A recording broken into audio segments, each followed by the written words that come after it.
My name is John, and I want to share with you a part of my journey from darkness to light.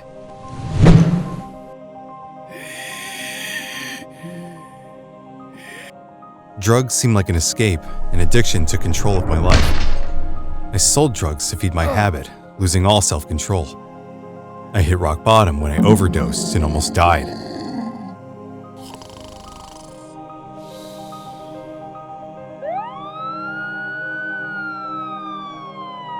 My destructive ways led to jail time while my family fell apart.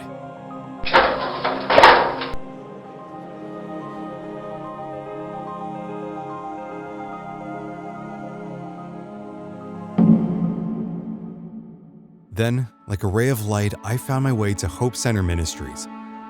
There, I found redemption, strength, and God's grace. It wasn't just recovery. Step by step, I reclaimed my life, faith, and family's trust.